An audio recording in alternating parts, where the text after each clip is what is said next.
إلا ما جعلته سهلا وأنت تجعل الحزن إذا شئت سهلا. Alhamdulillah Rabbil Alamin, segala puji serta syukur kita haturkan, kita panjatkan kepada Allah Subhanahu wa Ta'ala, Rabbul Alamin, Tuhan semesta alam. Kemudian salawat beriring salamnya kita haturkan kepada junjungan kita Nabi Muhammad SAW. Mudah-mudahan kita termasuk umatnya yang senantiasa atau yang mendapatkan ikhwas sekalian, teman-teman yang dirahmati Allah Subhanahu wa taala. Alhamdulillah, kita masih bisa berjumpa kembali, masih bisa Allah mudahkan untuk mengikuti majelis yang insya Allah berkahi, Allah muliakan dengan kasih sayangnya, dengan ketenangan darinya, dengan naungan malaikatnya, dan juga dengan penghargaan setinggi-tingginya dari Allah Subhanahu wa taala di hadapan para penduduk langit, insya Allah. Nah, mudah-mudahan kita semua bisa istiqomah, amin ya rabbal alamin. Pada kesempatan malam hari ini atau pekan ini kita memasuki surat yang baru insya Allah, yaitu surat Al-Alaq, ya, surat Al-Alaq. Nah, baik, saya ingin share screen dulu. Oke. Kita memasuki surat Al-Alaq. Pada kesempatan malam hari ini, kita akan bertadarus secara umum, ya, atau mengenal secara umum surat Al-Alaq. Sebelum nanti di pertemuan-pertemuan selanjutnya, insya Allah akan dibahas satu atau per dua ayat atau per tiga ayat, ya. Karena surat ini lumayan panjang, ya. Jumlah ayatnya ada. Kita akan bertadarus secara umum surat Al-Alaq. Ya. Setelah kemarin kita sudah bertadarus, alhamdulillah, surat surat At-Tin, ya. Baik. Eh, Mengawali tadarus hari ini, ya, kita mulai dengan tamhid, ya. Mengawali tadarus kita dengan pertanyaan seperti biasa. Nanti ikhwas kalian bisa berpartisipasi lewat chat boleh, atau jawab langsung juga boleh. Nah, pertanyaan pertama, ikhwah, apa wahyu pertama yang turunkan Allah, ya, kepada Nabi Muhammad SAW? Wahyu pertama yang diturunkan Allah kepada Nabi Muhammad SAW. Silakan, boleh dijawab melalui kolom chat, boleh jawab langsung juga boleh. Wahyu Saya pertama yang jawab, diturunkan, Ustaz. ya, Surah apa? Al-Alaq 1 sampai 5, Surah Al-Alaq, ayat 1 1 sampai 5. sampai 5. Masya Allah. Barangkali ada jawaban lain. Kalau ah,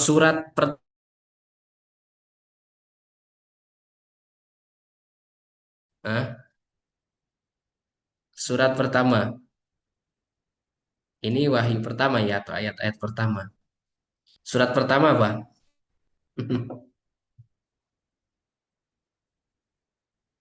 Surah Ada yang Al-Fatihah. tahu? Surat Al-Fatihah. Jadi surat secara lengkap, ya, maksudnya. Ya, Surat secara utuh yang diturunkan Allah Subhanahu wa taala pertama kali, yaitu surat Al-Fatihah. Al-Fatihah. Baik. Adapun wahyu atau ayat-ayat pertama, yaitu seperti tadi disampaikan, surat Al-Alaq, ya, Al-Alaq ayat 1 sampai 5. Betul sekali. Nah, wahyu pertama yaitu surat Al-Alaq ayat 1 sampai 5. Baik. Oke, kelas sekalian. Pertanyaan selanjutnya, ah, apa perintah pertama yang Allah berikan kepada umat ini, umat Islam, ya, terutama ah, melalui Nabi Muhammad? Apa perintahnya? Apakah sujudkah, sholatkah, atau apa? Puasakah? Banyak, ya, perintah-perintah Allah terkait ibadah. Nah, ini perintah pertama apa nih? Pertama kali Allah memerintahkan apa kepada kita, kepada Nabi Muhammad, kita selaku umatnya? Nah, silahkan boleh dijawab di kolom chat juga boleh. Nah, masing-masing. Ada yang tahu? Ada yang mau jawab? Nah, Izin Sad, iya, Eh, kalau sesuai firman yang Allah turunkan di ayat pertama itu Allah memberitakan kepada umat manusia itu dengan kata ikro, Sad. Artinya bacalah. berarti perintahnya apa berarti? Membaca. Membaca ya? Membaca, Sad. Tapi mungkin para ulama menafsirkan dengan mungkin membaca dalam artian konteks tekstual atau secara maknawi ya Ustaz, membaca artinya mentadaburi keagungan Allah seperti itu Ustaz. Ada yang membaca berarti dengan Hmm, seperti literasi gitu Ustaz. Masya Allah. Nah, Barakallahu fiik. Terima kasih. Dengan siapa tadi? Oh, namanya tadi? Eh, saya Dasri Ustaz, Dasri. Aduh, manggilnya apa nih? Bang Dasri ya. Oke. Ya, Bang Dasri Ini Ustaz, juga biasa. ada dijawab oleh abang kita, Bang Hakim ya. Masya Allah.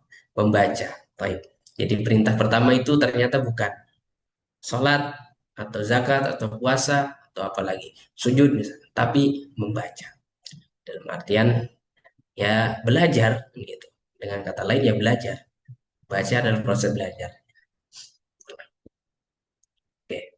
Jadi perintah pertama yang Allah perintahkan kepada Nabi Muhammad dan kita ya pastinya umatnya itu membaca. Iqra. Jadi kita ini pada dasarnya umat Iqra harusnya. Umat Iqra, umat yang membaca. Nah, membaca dulu, belajar dulu. Kan? Baik.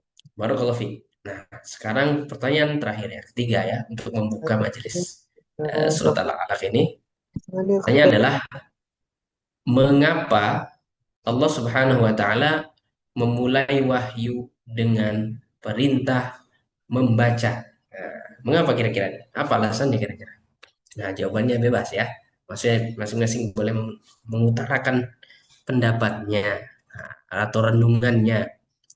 Kenapa Allah memulai wahyu dengan perintah membaca?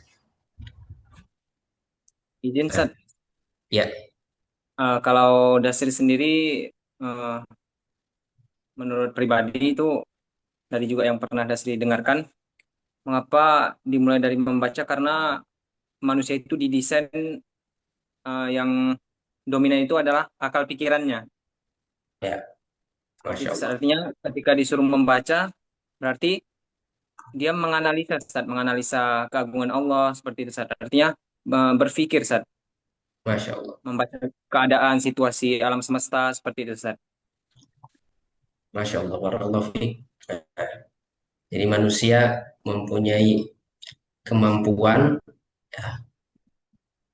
untuk menganalisa, melihat, ya membaca, itu mempelajari, ya. Supaya manusia mau berpikir, Masya Allah, dari Pak Mubarok nih, Barakallahu fiik. Nah, eh, salah satu jawabannya adalah agar manusia atau agar kita memahami bahwasanya ilmu adalah kunci hidayah dan kemuliaan. Jadi Islam itu sangat memuliakan ilmu. Bagaimana cara mendapatkan ilmu? Yang pertama yaitu ya membaca atau belajar. Jadi itu. Jadi hakikat kita membaca atau belajar itu dalam rangka berikhtiar untuk memperoleh atau menjemput atau mendapatkan kemuliaan atau hidayah dari Allah Subhanahu wa taala. Bagaimana kita mendapatkan petunjuk sedangkan kita tidak mau belajar? Bagaimana kita mau mendapatkan petunjuk dari Allah Subhanahu wa taala sedangkan kita tidak mau belajar, mempelajari, mencari petunjuk-petunjuk itu dengan belajar. Al-Quran itu al-hudan, hudan atau petunjuk. apakah petunjuk datang sendiri? Tentu kita cari petunjuknya. Nah, salah satu caranya atau cara yang pertama yaitu dengan belajar. Ya, sebelum kita melanjutkan ke ibadah-ibadah atau ketaatan-ketaatan yang lain. Nah, sebelum kita sholat ya kita belajar sholat dulu. Nah, membaca bagaimana tata cara sholat, belajar dan lain sebagainya. Dan juga ibadah-ibadah lainnya. Baik. Nah, barakallahu fiik itu sebagai pertanyaan-pertanyaan pembuka, diskusi-diskusi pembuka pada malam hari ini. Baik. Selanjutnya kita lanjutkan dan untuk menambah keberkahan majelis kita sebagaimana Nabi Muhammad SAW bersabda, "Man istaba'a qaumun fi baitin min buyutillahi yatluna kitaballahi wa yatadarasunahu fima bainahum illa nazalat alaihi sakinah wa ghasyatuhum rahmah wa hafathumul malaikah wa dzakarahumullahu fi man indah." Jadi untuk menambah keberkahan kemuliaan kita lantunkan ayat yang akan kita tadarusi dalam hari ini di surat Al-Alaq ya.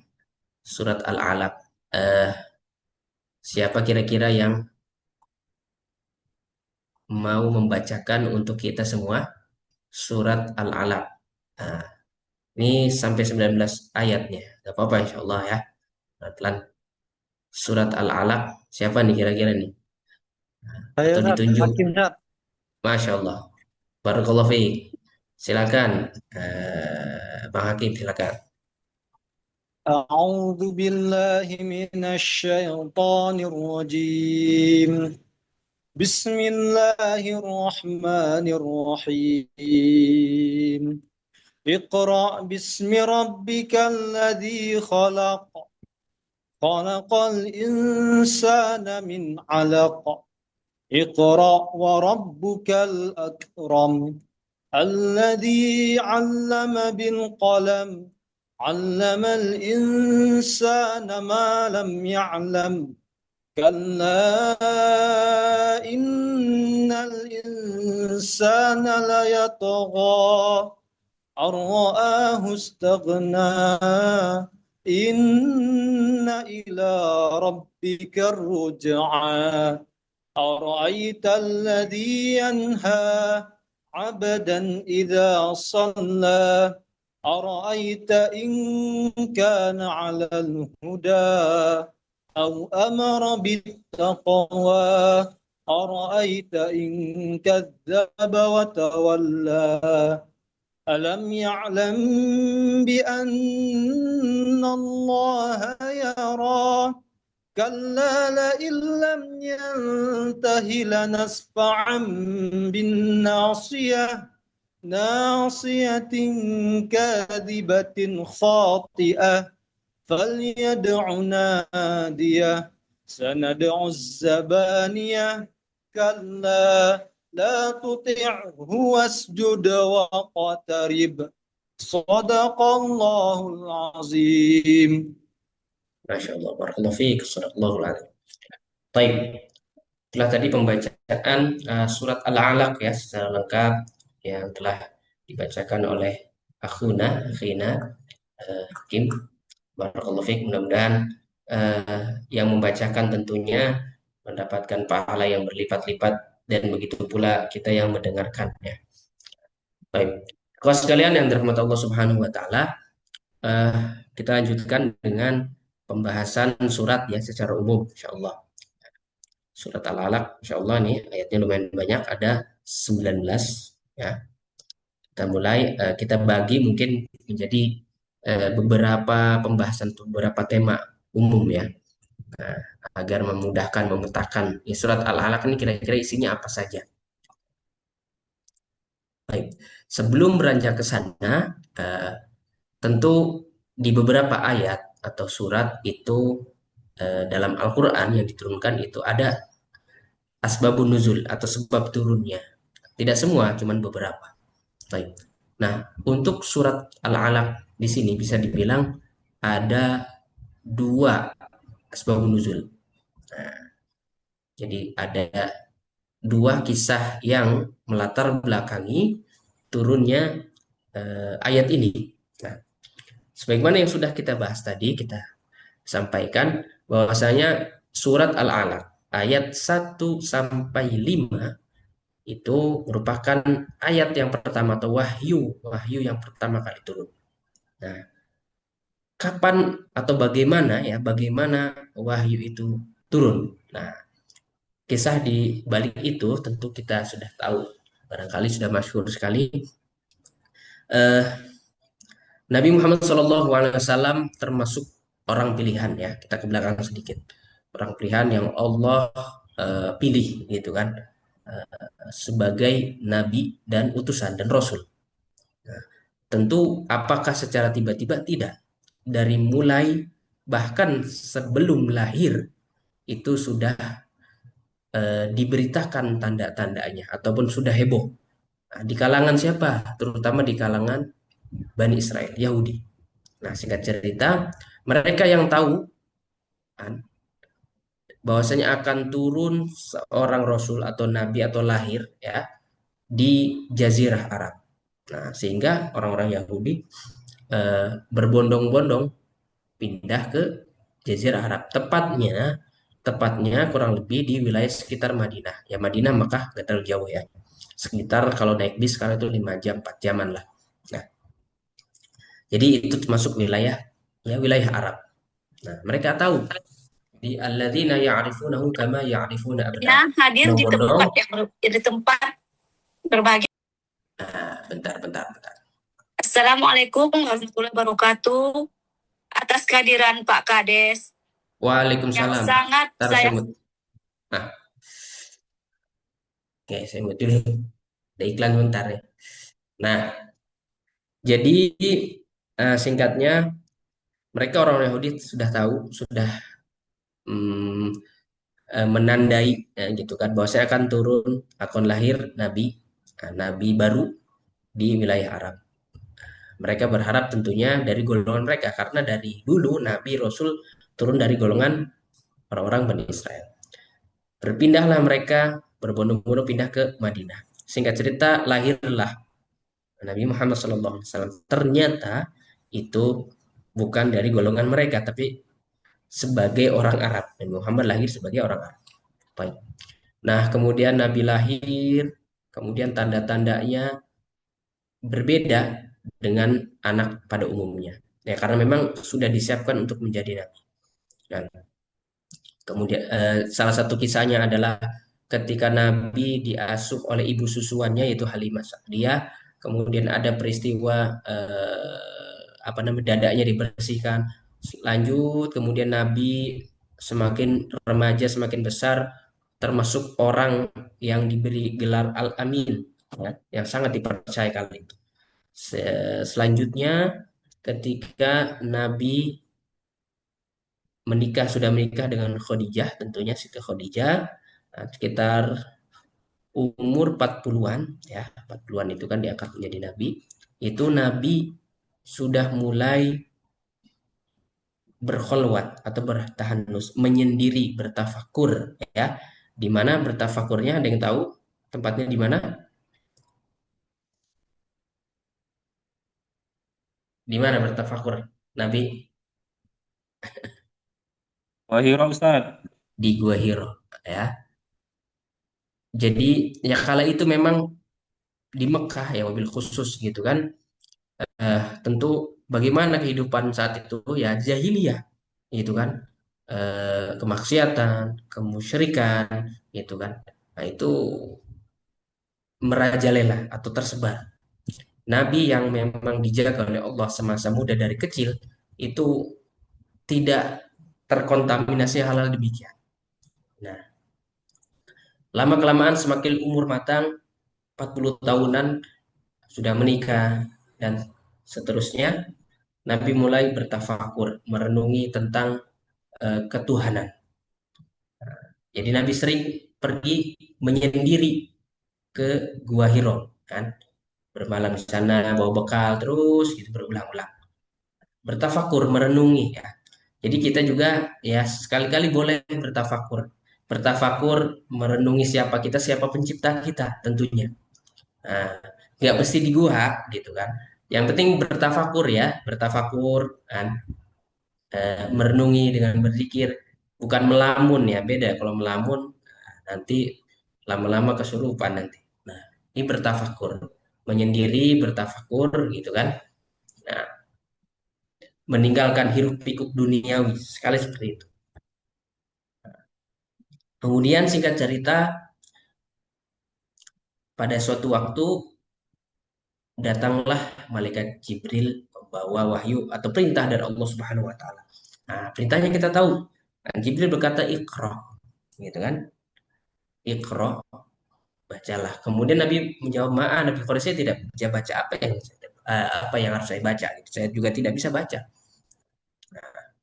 Nabi saat itu dikenal dengan julukan Ummi ya. Budaya Arab pada saat itu secara umum memang tidak membaca, gitu kan. Nah, mereka itu menghafal, gitu kan. Syair-syair apa itu dibacakan, dihafal gitu.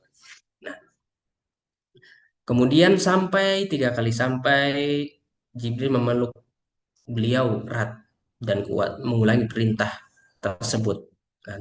Iqra. Ma'a Nabi Qori terus kemudian Iqra bismi rabbikal ladzi khalaq. Nah, bacalah dengan nama Tuhanmu yang menciptakan.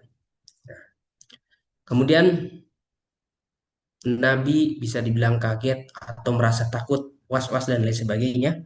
Pulang kemudian menceritakan kepada eh, istrinya. Sebelum itu Nabi karena saking heran takutnya gitu sampai menggigil zamiluni zamiluni. Nah, selimutilah aku. Nah, karena takut ini kenapa gitu kan. Nah, merasa wah jangan-jangan saya lagi dihukum, saya lagi ditegur, saya lagi diperingatkan. Kemudian sang istri menguatkan, kamu bagaimana tidak? Jangan merasa seperti itu. Kan kamu orang baik kan. Kamu membantu orang kan. Kamu memberi makan orang kan gitu kan. Kamu memuliakan orang gitu kan. Nah, tidak mungkin. Kemudian singkat cerita diantar atau diceritakan ya Nabi ke Waraqah ibn Naufal. Nah, itu masih kerabat atau saudara dari Siti Khadijah. Nah, diceritakan Waraqah yang bisa dibilang ahlul kitab, yang masih menganut agama-agama tauhid, agama terdahulu, menceritakan bahwasanya yang memerintahkan atau yang mengajarkan mentalkin untuk membaca itu malaikat Jibril. Nah, kemudian Waraqah menyampaikan ini tanda kenabian. Kamu akan diutus menjadi seorang nabi. Kemudian, tapi ada hal besar yang harus dihadapi, yaitu umatmu, orang-orang sekitar tidak akan percaya, orang-orang sekitar akan menyakiti, akan menghalangimu. Gitu kan. Kalau saja Warokoh, misalkan dia masih hidup, masih umur panjang, dia akan membela habis-habisan. Nanti ketika saatnya tiba, itu asbabun nuzul di bagian pertama di surat Al-Alaq. Nah, bagian selanjutnya kan, menurut ulama-ulama tafsir itu asbabun nuzulnya terutama ayat 6 sampai seterusnya terakhir itu berkenaan dengan sikap sombongnya Abu Jahal yang menghalangi, melarang, bahkan sangat tidak suka melihat Nabi Shallallahu Alaihi Wasallam beribadah di Ka'bah. Ka'bah itu kan sudah ada ya, dibangun oleh zaman oleh Nabi Ibrahim. Nah, pokoknya mengancam, mengintimidasi gitu kan. Bahkan pokoknya mau menginjek leher Nabi gitu kan. Nah, pokoknya ngerasa dia berkuasa, ngerasa dia punya kekuatan. Nah, kalaupun dia nggak sendirian, dia bakal ngajak kawan-kawannya. Dia ngerasa saya sangat dikagumi, saya sangat apa namanya punya banyak kawan di Mekah ini. Pokoknya saya akan ajak. Dan kalaupun satu orang tidak, saya sendiri masih kurang, saya akan ajak teman-teman saya itu untuk melarang, mengintimidasi Nabi ya, untuk beribadah. Nggak suka lah pokoknya. Nah, jadi sehingga turunlah ayat selanjutnya atau berkaitan dengan ayat selanjutnya. ara'aital ladzi yanha 'abdan idza shalla, dan seterusnya. Baik. Nah, itulah tadi berkaitan dengan asbabun nuzul atau kisah-kisah atau sebab-sebab di balik turunnya ayat-ayat di surat Al-Alaq. Nah, kalau sekalian yang dirahmati Allah Subhanahu wa taala, eh, tentunya ini menjadi hal yang penting yang bisa kita renungi ya terkait surat Al-Alaq secara umum, gitu kan. Ingat ini perintah pertama yaitu Iqra, gitu kan. Artinya perintah untuk membaca, perintah untuk belajar. Jadi menuntut ilmu adalah jalan kemuliaan, jalan menjemput hidayah Allah Subhanahu wa taala. Nah, karena itu siapapun kita, dimanapun kita, apapun status kita, yang menuntut ilmu atau membaca ya, membaca adalah hal yang wajib, hal yang harus kita lakukan, gitu kan. Sebagaimana umat Nabi Muhammad, nah, itu diperintahkan untuk membaca. Jadi umat Nabi Muhammad adalah umat yang membaca, umat Iqra. Kita lanjutkan ya kawan sekalian, eh, gambaran surat secara umum ya.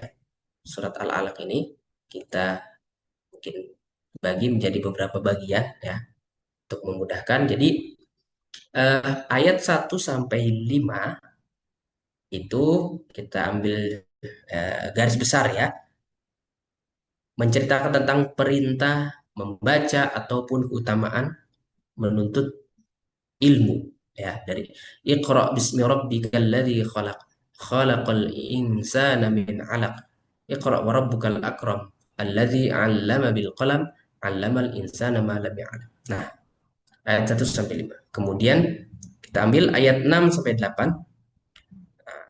Kalla innal insana layatgha ar-ra'ahu istaghna inna ila rabbikar ruj'a.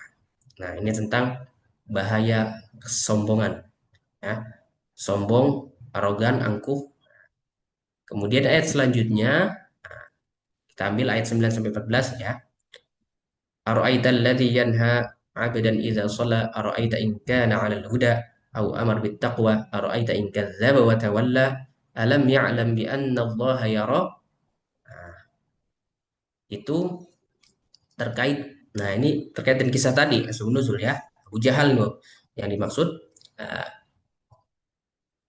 Abu Jahal ini apa yang dilakukan, yaitu menghalangi orang ibadah. Siapa? Menghalangi siapa? Yaitu Nabi Muhammad SAW. Jadi menceritakan tentang orang, ya bukan hanya Abu Jahal pada dasarnya. Orang yang menghalangi ibadah. Apa akibatnya? Di sini dilanjutkan ayat 15 sampai 18. Kalla la illam yantahi la nasfa'an bin nasiyah nasiyatin kadzibatin khati'ah fal yad'u nadiyah sanad'u zabaniyah. Ya. Pokoknya di sini ada ancaman atau akibat dari Allah Subhanahu wa taala bagi orang atau siapa saja yang membangkang. Yang membangkang, yang melanggar perintah Allah, yang menghalangi orang lain beribadah dan seterusnya. Kemudian ayat terakhir yaitu kalla la tuti'hu wasjudu waqtarib. Jalan menuju kedekatan dengan Allah itu bersujud, mendekatkan diri kepada Allah. Baik. Nah, itu gambaran umum ya paling tidak di surat Al-Alaq. Nah, kita mungkin bahas secara umum ya per tema. Nah, bagian pertama yaitu ayat 1 sampai 5 yang ini merupakan wahyu pertama turun ya. Iqra bismi rabbikal ladzi khalaq dan seterusnya sampai ayat yang kelima. Nah, di sini ada perintah membaca tentunya dan keutamaan menuntut atau keutamaan ilmu. Nah, ayat 1 mungkin kita perhatikan Iqra bismi rabbikal ladzi khalaq. Bacalah dengan menyebut nama Tuhanmu yang menciptakan. Menciptakan siapa? Yang menciptakan manusia. Nah, dan menciptakan makhluknya yang lain. Nah, kata Iqra di sini menunjukkan pentingnya membaca. Ini yang jelas ini perintah ya. Ada kaidah dalam usul fikih al-aslu fil amri lil wujub. Asal dari perintah adalah menunjukkan kewajiban. Jadi wajib. Nah, perintah membaca, perintah belajar, perintah memahami itu wajib. Bukan sunnah lagi, tapi wajib. Walaupun di sini dari tata cara, ketentuan dan lain sebagainya tidak begitu mengikat, tidak seperti sholat. Nah, terikat waktu zuhur, asar dan sebagainya. Tapi ini perintah secara umum membaca, belajar, ya, iqra. Ini pertama kali. Jadi umat Islam tentunya umat yang harus melek pengetahuan, harus mau membaca, gitu kan. Membaca, belajar, gitu kan. Kemudian bismi rabbika. Ini bedanya kita umat Islam, orang yang beriman dengan umat yang tidak percaya ke Tuhan. Bahwasanya kita membaca, ya, mempelajari ilmu itu tentunya bismi rabbika, dengan nama Allah, artinya dengan mengharap keberkahan dan pertolongan dan ridho dari Allah Subhanahu wa taala. Nah, kemudian alladzi khalaq. Siapa Allah? Ya Allah yang menciptakan kita, yang menciptakan kita sehingga kita mampu menyerap ilmu, yang menciptakan manusia dan memuliakan manusia di antara makhluk-makhluk yang lainnya. Kemudian kita perhatikan ayat selanjutnya, Mas sekalian, khalaqal insana min alaq. Allah yang menciptakan manusia dari alaq. Alaq itu sesuatu yang melekat pada dinding rahim pada tahap awal penciptaan. Jadi apa ya istilah? Bisa dibilang gumpalan apa namanya? Darah-darah yang menggumpal atau dagingnya. Ini apa maksudnya? Tentunya bahwasanya manusia diciptakan dari sesuatu yang sederhana, sesuatu yang kecil, sesuatu yang lemah, gitu kan?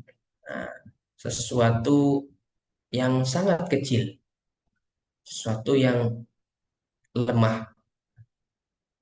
Lantas pelajarannya apa yang harus disombongkan? Kita tercipta dari sesuatu yang bahkan dalam bahasa lain sesuatu yang hina, sesuatu yang sangat kecil. Kemudian ayat selanjutnya, ayat 3 dan 5. Iqra wa rabbukal akram alladzi 'allama bil qalam 'allamal insana ma lam ya'lam.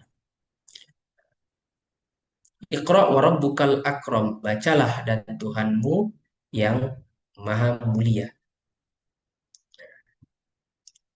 Wa rabbukal akram, dan Tuhanmu yang mulia, yang maha mulia. Nah, kemudian alladzi 'allama bil qalam, 'allama bil qalam, yang mengajarkan manusia dengan pena.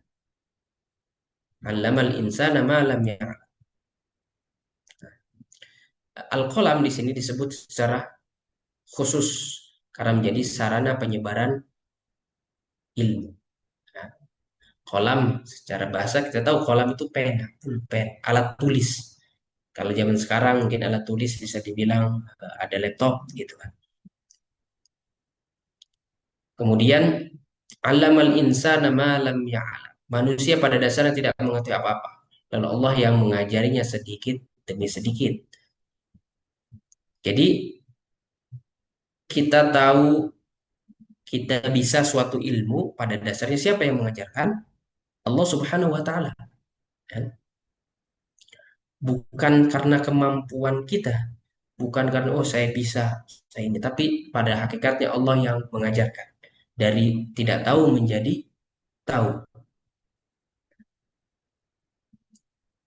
Kalau sekalian, dari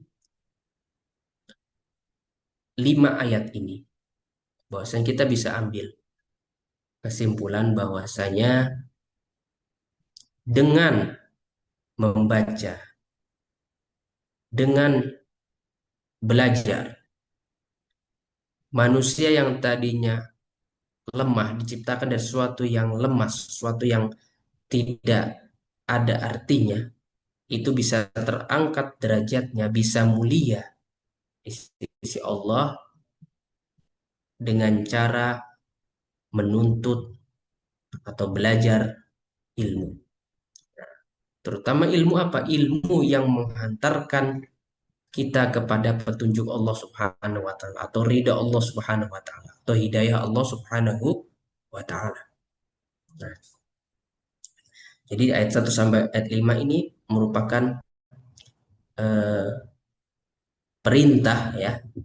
Yang pertama yang dibebankan kepada hamba Allah Subhanahu wa taala yaitu kita.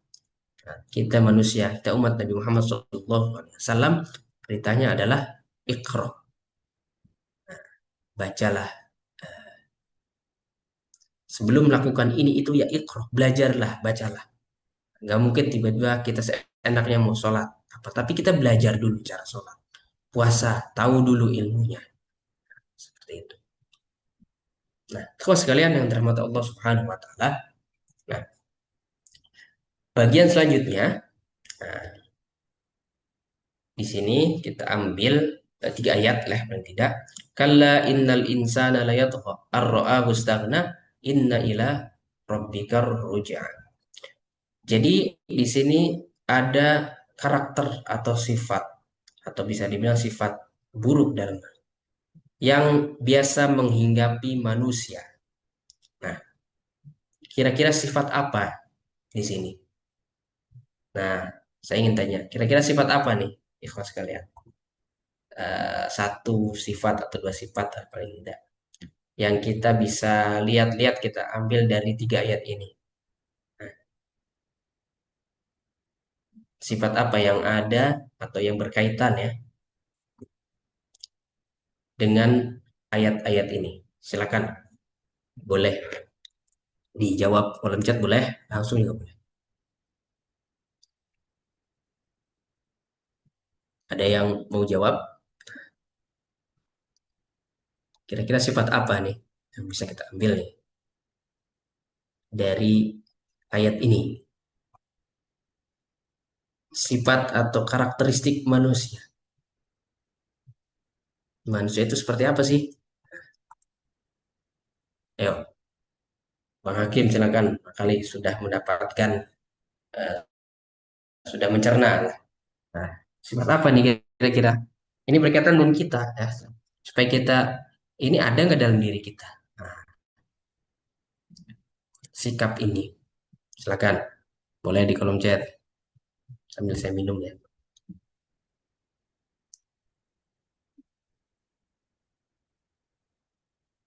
Apakah ada? Izin menjawab Ustaz. Khairan insyaallah Ustaz. Ya, Auzubillahi min dzalik, sifat malas belajar Ustaz. sifat melas. Barakallahu fiik. Syukran. Lalu sifat Apalagi? lupa akan Lupa. peringatan Allah. Baik, barakallahu fiik. Bikin Ustaz, Ada lagi? jazakumullah. Masya Allah. Allah barik fiik. Yang lain boleh. Dari ayat ini kita perhatikan ayat ini ya. Mungkin bisa ambil lihat terjemahannya juga. Jadi di sini ada sifat sombong. Sombong itu memang sifat yang melekat ke dalam diri manusia. Termasuk bisa dibilang sifat buruk atau penyakit sebenarnya. Nah, ya manusia seperti itu gitu kan. Cuman bukan berarti kalau bisa diistilahkan, eh, apakah manusia punya sifat sombong? Iya. Berarti itu manusia, manusiawi. Cuman manusiawi di sini bukan benar gitu kan, bukan dinormalisasikan. Tapi memang ada banyak sifat-sifat yang Allah sebutkan atau karakter-karakter manusia yang Allah ciptakan bersama dengan ciptaan manusia, diciptakan di manusia. Seperti suka mengeluh, innal insani rabbihi lakanud, suka melawan, menentang gitu kan, mengeluh gitu kan, dan lain sebagainya. Termasuk ini, sombong. Nah, apakah itu ada dalam diri kita? Sedikit atau banyaknya, Rata-rata ada, bisa dibilang seperti itu. Nah, apakah ini, oh, berarti saya sudah diciptakan seperti itu, ya manusia dong. Nah, tidak. Ini pelajaran untuk kita sebenarnya. Kan? Allah sudah menyebutkan karakter-karakter yang memang buruk ataupun jelek, tentunya untuk apa? Untuk dijauhi, untuk dihindari, untuk dihilangkan. Seperti itu. Jangan sampai ada seperti itu. Nah, sini innal insana kalla innal insana la yatgha. Manusia itu benar-benar layat gha, melampaui batas. Ar-ra'ahu istaghna. Karena apa? Biasanya merasa dirinya cukup, merasa dirinya mampu. Biasanya seperti itu. Kalau udah ngerasa mampu, biasanya sudah melampaui batas. Kan? Merasa mampu, nah ini usaha saya, ini saya bisa, saya berhasil, dan lain sebagainya. Gitu kan. Timbullah sifat sombong. Kan? Seperti itu mulainya. Karena merasa mampu, merasa cukup. Merasa mampu, ini hasil belajar saya, hasil usaha saya, ini karena peran saya, gitu kan. Saya bisa melakukan ini karena usaha saya, gitu kan. Nah, ada rasa seperti itu, gitu akan menjadi apa? Layat gho, ya, melampaui batas. Salah satu cirinya yaitu sombong, gitu kan. Tingkat kesombongan yang tertinggi yang disebutkan di Al-Quran, ada manusia yang bernama siapa? Yaitu Fir'aun. Nah, sudah merasa segalanya sampai puncaknya apa? Puncaknya apa Fir'aun yang tahu kesalahan besar ataupun puncak kesombongan Fir'aun itu mengaku mengaku Tuhan atau menantang Tuhan. Ya karena dia merasa mampu. Ar-ra'ahu istaghna. Kan? Jadi merasa melihat dirinya mampu, kaya dan lain sebagainya. Nah, makanya hati-hati ketika eh, kita renungi, kita lihat diri kita. Ketika kita sudah berhasil dalam hal sesuatu apapun itu, dan yang perlu diperhatikan adalah kita bertasbih. Sebagaimana di surat An-Nasr ada, kalau mendapati suatu keberhasilan, idza jaa nasrullahi wal fath wa ra'aitan nasa yadkhuluna fi dinillahi afwaja fasabbih bihamdi rabbika wastaghfir. Nah, ini kisah berkaitan dengan keberhasilan Nabi, puncaknya yaitu Fathu Mekah. Setelah Fathu Mekah, orang-orang berbondong-bondong Islam. Intinya keberhasilan, puncak keberhasilan dakwah Nabi saat itu. Kemudian Allah perintahkan apa? Fasabbih bihamdi rabbika wastaghfirhu. Nah, jadi sebenarnya kalau kita berhasil mencapai sesuatu itu yang harus kita lakukan ya bersyukur, tapi kesempurnaan syukur itu bisa kita lakukan dengan tiga hal tadi: bertasbih, memuji Allah, dan beristighfar. Bukan merasa oh ini hasil saya, oh ini saya lagi apa namanya sudah bisa melakukan ini dan itu dan lain sebagainya. Nah, karena pada dasarnya apa? Inna ila rabbika ruj'a. Hanya kepada Tuhanmu, kepada Allah Subhanahu wa taala tempat kembali. Semua manusia apa yang disombongkan, apa yang dilakukan, gitu kan? Nah, merasa kaya, berkuasa, berilmu ataupun menjadi sebab munculnya kesombongan itu, ingat kita semua akan kembali, akan dihisab kembali kepada Allah Subhanahu wa taala. Nah, hati-hati dengan hal itu. Hati-hati dengan yang namanya merasa cukup, merasa bisa, merasa mampu, ya, sehingga menimbulkan kesombongan. Hati-hati. Baik, selanjutnya ya, sekalian. Kita bagian selanjutnya. Nah, ini terkait dengan kisah Abu Jahal ya, yang menghalangi orang beribadah. Siapa? Dalam ayat ini, dalam surat ini, yaitu Nabi Muhammad SAW. Di sini ar-ra'aital ladzi yanha. Bagaimana pendapat wahai Muhammad tentang orang yang melarang abdan, seorang hamba, yaitu Nabi Muhammad ya, dalam secara khusus di sini tertuju kepada Nabi Muhammad. Idza shalla, ketika apabila salat beribadah. Nah, yang dihalangi itu, yang diintimidasi, yang dilarang-larang itu kan ara'aital ladzi yanha. Itu orang yang berada di atau berjalan di petunjuk Allah. Kemudian orang itu memerintahkan orang lain atau mengajarkan orang lain bertakwa. Jadi kalau ada orang eh, yang menghalangi orang lain beribadah.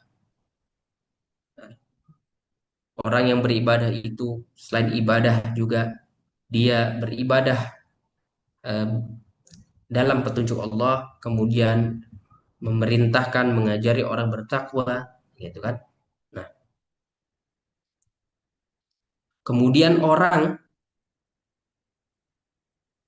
itu ara'aita in kadzdzaba wa tawalla.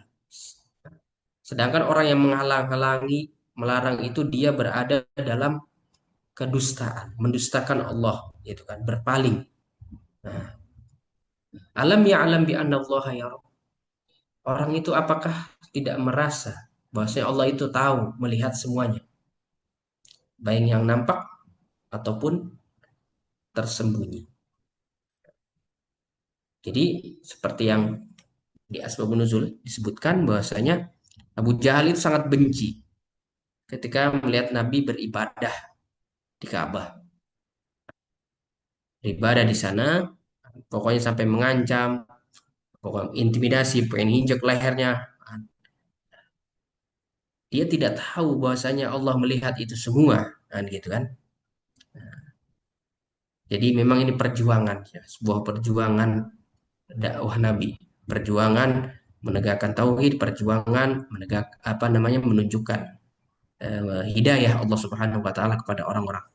Jadi penuh perjuangan. Kita alhamdulillah bisa sholat dengan bebas gitu kan di Indonesia secara umum gitu kan. Ini adalah nikmat gitu kan. Dan memang tidak instan, butuh perjuangan tentunya kalau kita melihat perjuangan nenek moyang kita semua gitu kan.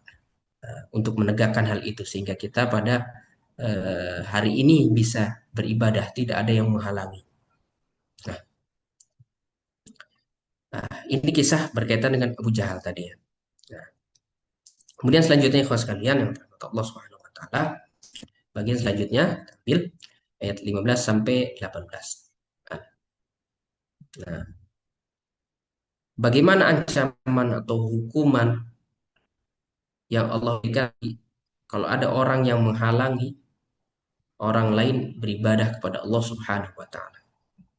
Kalla la illam yantahi lanasfa'am bin nasiyah. Kalau tidak berhenti pokoknya lanasfa'am bin nasiyah. Kita akan tarik ubun-ubunnya. Nah, ubun-ubunnya ditarik. Nasiyatin kadzibatin khati'ah. Nah, ubun siapa? Yaitu orang-orang yang tadi, terutama Abu Jahal tadi. Nah, falyad'u nadiyah. Nah, sanad'u zabaniyah. Jadi ketika itu Abu Jahal mengintimidasi, menantang, melarang, pokoknya mengancam gitu kan. Nah, pokoknya kalau kamu masih terus beribadah, saya akan panggil teman-teman saya untuk menyakiti kamu, wahai Muhammad, gitu kan. Nah, pokoknya sampai seperti itu, saking bencinya. Kata Allah, fal yad'una dia sanad'u zabaniyah. Biarkan saja mereka atau dia Abu Jahal, maaf, itu memanggil kawan-kawannya. Kita juga, kata Allah, kami akan mendatangkan malaikat Zabaniyah. Mereka bawa pasukan, kita turunkan pasukan, kata Allah. Gitu. Jadi di antara kisah atau riwayat yang lain itu ketika Abu Jahal ingin menyakiti Nabi, itu Abu Jahal pada akhirnya merasa ketakutan. Nah, merasa ketakutan, seolah melihat sesuatu di belakang Nabi, pasukan apa seperti yang pokoknya seram sekali, takut gitu kan, sehingga tidak jadi. Nah, menurut satu kisah seperti itu satu riwayat. Nah, jadi balasannya seperti itu. Ikhwas sekalian yang rahmat Allah Subhanahu wa taala. Nah, jadi ancaman bagi orang yang membangkang, orang yang melarang orang lain untuk beribadah, untuk sholat, beribadah kepada Allah. Nah, akan pada hari kiamat nanti akan ditarik ubun-ubunnya. Oleh siapa? Malaikat Zabaniyah ya. Alhamdulillah semana alhamdulillah. Kemudian ikhwas sekalian, kita ambil ayat yang terakhir. Kata Allah, "Kalla la tuti'hu wasjud waqtarib." Nah, pokoknya wahai Muhammad, jangan engkau mengikuti atau takut ya apa yang Abu Jahal sampaikan. Tapi wasjud waqtarib. Sujudlah, dekatkan dirimu kepada Allah Subhanahu wa taala. Jadi Nabi diperintahkan istiqomah terus meskipun mendapatkan gangguan. Ya, kita mungkin dalam beribadah, dalam menjalankan ketaatan, ikhwas sekalian, banyak sekali godaannya, tantangannya bisa jadi. Tapi lawan itu semua, wasjud waqtarib. Nah, tetap sujud, tetap mendekatkan diri kepada Allah Subhanahu wa taala. Karena ketika sujud itu merupakan cara ya atau posisi paling dekat dengan Allah Subhanahu wa taala. Jadi itu tadi kurang lebih gambaran umum ya ikhwas sekalian tentang surat Al-Alaq ya secara umum ya surat Al-Alaq dan paling tidak sudah ada gambaran ya mengenai surat Al-Alaq tadi. Nah, sekarang ikhwah sebagai penutup ya pada majelis kita malam hari ini dari ayat 1 sampai ayat yang 19 tadi silakan coba kita renungi dan kita lihat, kita baca ulang, kemudian paling kepilih satu ayat atau dua ayat yang paling menyentuh hati kita, yang paling menyentuh silakan coba pilih satu atau bahkan dua ayat kan, atau lebih yang paling menyentuh dan apa alasannya kira-kira. Nah, setelah kita sekilas paling tidak ada gambarannya. Nah, silakan Bang Hakim ayat 5. Kenapa? Nah, boleh berbagi apa namanya hasil renungannya, tadaburnya. Tadi ayat 5 katanya. Kenapa nih? Bang Hakim ayat 5. Silakan. Ada juga nanti ada ayat terakhir nih. Ayat 5 kira-kira kenapa nih, Bang Hakim? Silakan. Boleh ditulis juga boleh disampaikan lebih bagus. Silakan. Ayat 5 katanya. Berarti ayatnya 'allamal insana ma lam ya'lam.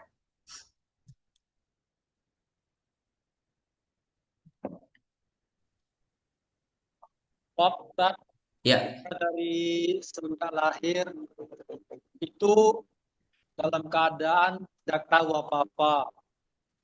Apa yang kita akan lakukan di dunia ini, apa sebab kita lahir di dunia ini, ya kan?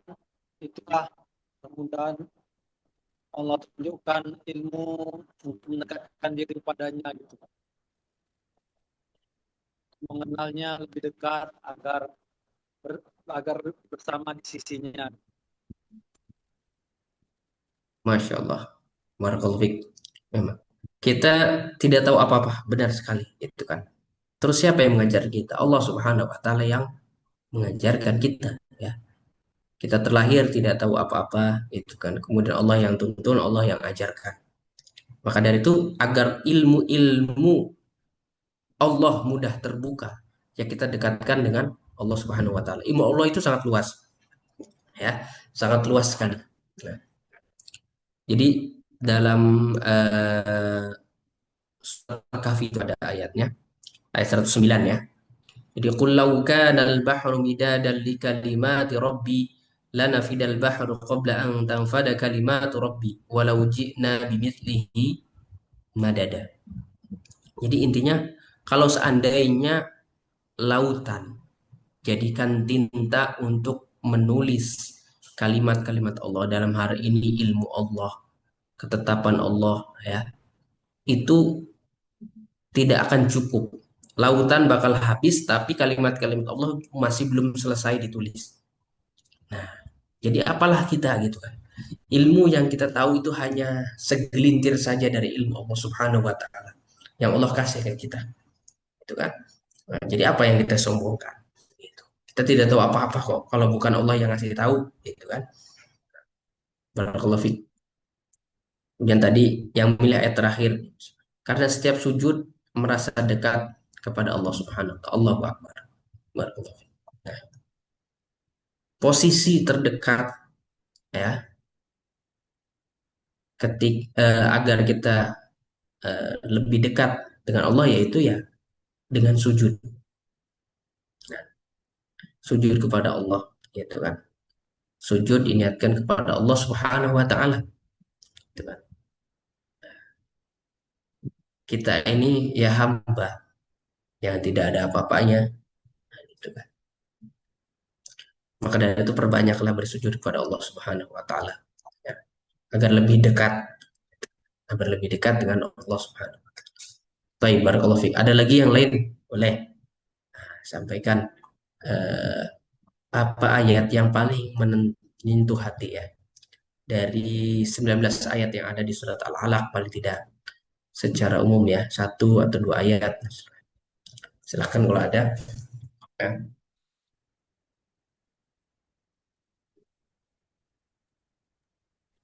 Izin Ustaz, Ya, eh, Fadol. kalau dasri Ustaz dari ayat yang ini Hmm. yang, yang ditangkap itu Ustaz lebih bawa sering ke renungan sih Ustaz. Ya, Di ayat 8 Ustaz. ayat 8. Insya Ayat Allah. 8 Ustaz. Itu kadang saya Ustaz Dasri ada baca-baca juga beberapa ayat yang lain. Itu ibaratkannya ayat 8 ini seperti ayat eh, penutup Ustaz, merangkum dari Hmm. kisah atau cerita, tapi Hmm. ujung-ujungnya kembali lagi Allah itu seakan-akan berdialog, sesungguhnya kamu itu nanti akan kembali kepadaku. Jadi sejauh apapun kamu gitu kan, sebaik itu dari segi positif atau negatif, Ustaz, Hmm. lagi-lagi ya pada akhirnya itu bahkan akan kembali kepada Allah gitu Ustaz. Jadi semua yang kamu kerjakan itu ya akan ada balasannya sesuai dengan Allah katakan, eh, ya antara surga dan neraka itu kan Hmm. Ustaz. Masya Allah. Barakallahu fiik. Kadang sering menemukan ayat yang lagi-lagi eh, kayak mengkaitkan gitu Ustaz. Dengan ada yang hadis mengatakan aish masyita takun arifan, atau artinya gini secara redaksinya, hiduplah Hmm. sesukamu, niscaya kamu akan aish masyita, takun sesungguhnya pasti kamu akan mati dan kamu akan mendapatkan balasan dari apa yang kamu perbuat itu gitu Ustaz. Nah, jadi seakan ya Allah itu ya dengan aturan yang sudah dibuat, tapi kalau dan Dasi juga pernah nyadar ini, sesungguhnya agama itu adalah pilihan bukan paksaan gitu Ustaz. Nah, ya sudah hidup sesukamu gitu kan. Kalau kamu berbuat baik, maka ini balasannya. Tapi kalau kamu berbuat jahat, maka ini balasannya. Artinya eh, ayat itu sebagai penutup dari pilihan kita, Ustaz. Jadi ya manusia ini hidup cuma dua pilihannya, Ustaz. Kalau memang dia mau baik, ya dia bakalan baik. Allah nggak maksa dia harus kayak mana berusaha untuk mendapatkan hidayah. Itu kan karena istilahnya hidayah itu sudah ditebar, Ustaz. Cuma kadang orang tidak menyadarinya, Ustaz. Kadang ada orang bilang kan, oh dia itu belum dapat hidayah. Sebenarnya kalau sudah dibaca konsepnya tidak seperti itu, Ustaz. Padahal hidayah itu sebenarnya sudah ada, cuma kadang orang tidak mengambilnya saja gitu, Ustaz. Atau mungkin belum utuh gitu, Ustaz. Masih pelan untuk masuk ke dalam hatinya gitu. Seperti itu, Ustaz. Kalau yang Dasri rangkum. Masya Allah. Barakallahu fiik. Ya, pada dasarnya kita itu hidup untuk apa? Inna ila rabbika ruj'a. Ya menunggu mati. Nah, hidup ini untuk menunggu mati karena pasti akan kembali. Nah, terkait masalah hidayah. Hidayah itu ada, benar. Hidayah itu sudah Allah sebar, benar sekali. Nah, tinggal manusia yang diberikan modal oleh Allah. Apa saja modalnya? Di antaranya wal asr, waktu, umur, zaman. Dan untuk apa? Ya untuk menjemput mencari hidayah. Modal waktu, modal kemampuan manusia ya. Beda dengan makhluk lain, otak gitu kan. Ada otak untuk mencari ilmu. Nah, hidayah itu memang ada hidayah yang bisa dibilang secara umum Allah kasih petunjuk. Nah, misalkan alhamdulillah kita diberikan hidayah Islam secara umum, masih secara umum gitu. Tahu Islam dikenalkan oleh orang tua dan ataupun dengan cara lainnya gitu kan. Nah, terus kemudian apakah bertahan seperti itu? Tidak. Hidayah itu harus diupayakan dengan apa? Dengan pertama dengan berdoa, paling tidak. Berdoa. Kata Allah di surat Al-Fatihah itu ihdinas siratal mustaqim. Doa yang paling utama adalah terus minta hidayah. Ihdinas siratal mustaqim, berilah kami hidayah. As-siratal mustaqim, ke jalan yang lurus yaitu Islam. Ya. Hidayah. Nah, berdoa terus makanya agar Allah berikan petunjuk gitu kan. Ini mau melakukan ini benar atau tidak kira-kira gitu. Bagaimana saya bingung, minta petunjuk supaya jalannya diarahkan oleh Allah Subhanahu wa taala. Kemudian yang kedua adalah dengan apa? Dengan belajar. Yaitu bermajelis atau belajar ilmu itu atau sekolah atau pesantren dan lain sebagainya belajar. Dengan mempelajari ilmu-ilmunya. Semakin membelajar tentang ilmu-ilmu Allah terutama Al-Quran, ya, semakin kita berpeluang, semakin kita tahu bagaimana dan bagaimana cara mendapatkan hidayah, di mana titik-titik hidayah dan kapan mendapatkan hidayah. Paling tidak seperti itu. Allah a'lam. Barakallahu fiik. Nah, yang lain ada lagi? Boleh?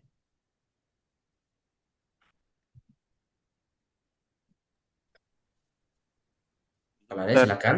Ya. Ayat 18 Ustaz. Ayat 18. 18 ya? Karena ya Ustaz, karena kalau setiap sholat membaca Al-Fatihah Maliki Yaumiddin, Hmm. Allah yang menguasai hari pembalasan, teringat kalau Ana tuh udah menjelang hampir 50, jadi ingat alam kubur, ingat akhirat gitu kan. Banyak dosa-dosa yang masa lalu yang Allah bukakan melalui hidayahnya. Lalu di surah At-Tahrim Allah bilang malaikat-malaikatnya yang penjaganya itu sangat bengis dan kejam. Yang di surah Al-Alaq ini ayat 18 ini termasuk Allah ingatkan malaikat-malaikat yang kasar, kejam, bengis. Gitu. Jadi beberapa tahun terakhir ini merasa Allah kasih hidayah dengan muraqabatullah, Ustaz. Merasa diawasi Allah terus. Sehingga banyak ayat-ayat Allah yang berseliweran di kepala ini, di otak ini, supaya ditadaburi, lalu dipraktekkan, kemudian diusahakan untuk disebarkan, Ustaz. Barakallahu fikum, Ustaz. Masya Allah, barakallahu fiik. Masya Allah. Ya, di sana doa zabaniyah. Kalau kita melanggar, kalau kita membangkang gitu kan. Nah, di sini diantaranya, di antara ancaman ya, banyak ayat-ayat ancaman sifatnya. Nah, dalam ibadah ada dalam beribadah atau paling tidak beriman pada Allah, sikap yang harusnya ditimbulkan sebagai seorang hamba itu paling tidak ada rasa takut, ada rasa cinta, dan ada roja, pengharapan. Jadi kenapa kita sholat? Ya karena takut Allah, karena takut. Dan ibarat kata, kenapa kita mengerjakan ini? Karena takut atasan kita. Ada yang ditakuti. Kalau tidak ada yang ditakuti, kita mau apa gitu? Kita mau berbuat seenaknya gitu kan. Nah, apalagi tidak takut pada Allah. Jadi takut akan siksanya Allah, takut akan ancaman Allah. Paling tidak tumbuhkan rasa itu. Jadi ketika melakukan apapun yang dilarang, oh saya takut. Ya karena harus seperti itu, gitu kan. Salah satu sikap yang ditimbulkan, itu kan harus seperti itu. Gitu. Ya kalau kita tidak takut kepada Allah, mau takut kepada siapa? Kan gitu kan. Kemudian ada rasa mahabbah, rasa cinta. Ini membantu kita untuk memudahkan, merasa ringan, merasa senang dalam ibadah gitu kan. Ada rasa cinta. Kemudian ada pengharapan, roja, berharap terus. Berharapnya kepada Allah. Ibadah itu berharapnya kepada Allah. Ibadah melakukan kebaikan, baik itu ibadah sifatnya mahdoh atau ghairu mahdoh, ibadah yang individual, spiritual ataupun sosial. Bahkan banyak sekali ibadah sosial itu, gitu kan. Nah, pengharapannya itu hanya kepada Allah Subhanahu wa taala, bukan ke orang lain, bukan agar dibantu lagi orang lain atau agar didukung oleh orang lain dan lain sebagainya.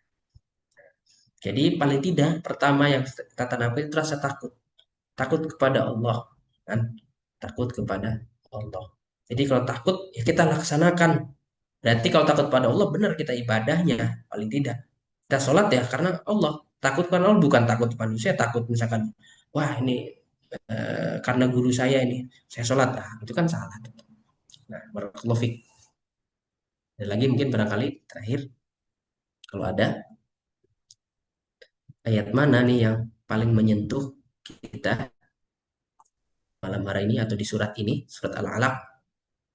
Kalau ada silakan. Kalau tidak ada, baik. Ikhwas sekalian yang dirahmati Allah Subhanahu wa taala. Mari kita coba renungi surat ini ya secara umum. Melalui tadabbur ataupun tazkiyah yang bisa kita ambil dari surat Al-Alaq.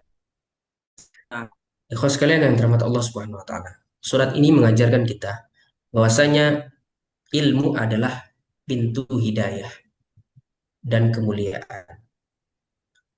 Semua ilmu berasal dari Allah Subhanahu wa taala. Bukan karena kemampuan kita, kecerdasan kita. Pada hakikatnya seperti itu. Nah, kita harus merasa itu. Semakin orang belajar, semakin kita tahu, itu harus merasa itu. Semua ilmu berasal dari Allah. Kalau Allah cabut, itu cabut. Lupa kita. Kita udah apa namanya, sudah nggak ada ide lagi, udah buntu. Gitu. Kemudian manusia perlu juga mengingat asal muasal penciptaannya agar tidak sombong. Kita diciptakan dari atau tercipta dari setetes air atau cairan. Kan? Apa yang perlu disombongkan? Kan gitu kan? Nah, kemudian surat ini menunjukkan bahwasanya kesombongan itu muncul ketika kita merasa tidak membutuhkan Allah. Ar-ra'ahu istaghna. Merasa saya juga bisa, saya mampu, saya sudah bisa, gitu kan. Saya tidak butuh lagi pertolongan Allah, saya bisa sendiri kok. Mikir gitu, saya juga bisa melakukan ini sendiri, ini hasil saya. Dan ini kemampuan saya gitu, hasil belajar saya. Seolah tidak tahu ini yang bisa membuat kita berhasil itu kan Allah Subhanahu wa taala. Jadi hati-hati, ini sombong itu muncul dari rasa itu. Oh, saya kerja keras, saya berusaha untuk kemudian saya berhasil, ini hasil kerja keras saya. Nah, pada hakikatnya kita harus sadar ini adalah atas ketentuan Allah Subhanahu wa taala. Kita hanya disuruh bekerja keras, berikhtiar dan meminta petunjuk hidayah kepada Allah Subhanahu wa taala. Kalau berhasil, tetap ini asalnya dari Allah, tetap bersyukur, gitu kan. Nah, kemudian yang menghalangi manusia kalau ketika ada orang atau siapa saja ya menghalangi manusia dari ibadah kepada Allah Subhanahu wa taala adalah dosa besar seperti yang dilakukan oleh Abu Jahal tadi, menghalangi Nabi untuk beribadah. Ancamannya yaitu neraka, pasti ditarik, diambil ubun-ubunnya kan. Nah, kemudian ikhwas sekalian, tujuan dari ilmu pada hakikatnya bukan sekedar mengetahui kan. Ilmu bukan sekedar kita belajar, bukan sekedar mentransfer pengetahuan. Mengajarkan ilmu bukan sekedar mentransfer pengetahuan atau kita belajar mengambil pengetahuan. Tapi tujuannya adalah untuk menghantarkan kita sujud dan dekat kepada Allah Subhanahu wa taala. Pada dasar kita yang beriman, buat apa belajar ini itu dan lain sebagainya kalau tidak menghantarkan semakin tunduk, semakin takut, semakin dekat kepada Allah Subhanahu wa taala. Karena mau kemanapun ini semua yang Allah yang ciptakan, gitu kan. Mau belajar fisika, belajar ilmu apapun, gitu kan. Percuma kalau tidak mengingat siapa penciptanya, siapa yang memberikan ini. Nah, bagi kita orang beriman seperti itu. Boleh kita belajar setinggi mungkin, belajar ilmu apapun itu. Ilmu sains, ilmu umum, ilmu sosial, dan lain sebagainya. Tujuannya adalah mengingat dan menyadari dan mengimani sebenar-benarnya iman bahwasanya Allah yang menciptakan ini semua. Allah yang mengajarkan ini semua. Ikhwan sekalian. Nah, intinya adalah carilah ilmu dengan nama Allah, dengan minta perlindungan, minta keberkahan dan keridhaan dari Allah Subhanahu wa taala. Iqra bismi rabbikal ladzi khalaq. Kemudian gunakan ilmu itu untuk apa? Bersujud dan mendekat kepada Allah Subhanahu wa taala. Wasjud waqtarib. Nah, itu intinya kurang lebih. Nah, jadi ikhwas sekalian, kita harus pertama yang dilakukan adalah apa? Iqra, belajar. Sebagai umat Nabi Muhammad, sebagai hamba Allah adalah belajar. Belajar, bersyukur, kan? Bersyukur kepada Allah kalau sudah mencapai keberhasilan dan belajar kita dan lain sebagainya. Tetap rendah hati, menjauhi kesombongan, kan? Mengamalkan kebaikan, merasa diawasi Allah Subhanahu wa taala. Kemudian memperbanyak sujud pada Allah, maka insya Allah kita akan semakin merasa, semakin dekat dengan Allah Subhanahu wa taala. Baik, Mas sekalian, barangkali itu pembuka tadarus kita di surat Al-Alaq.